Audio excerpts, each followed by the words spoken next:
What are control structures? Control structure is a coding construct that is used to decide the flow of a program based on the parameters given to it. Usually, a control structure accepts and analyzes a variable to make a decision on which direction to proceed. So, the control structure is a basic decision-making process in computing. Sequential.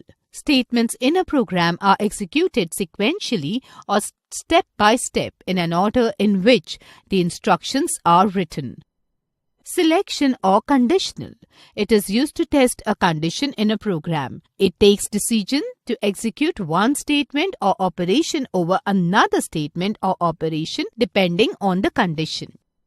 Iteration. It executes a set of statements for a certain number of times till the given condition is true. Example, loops. On the basis of the above three control structures, programming has derived many types of control statements to suit different needs.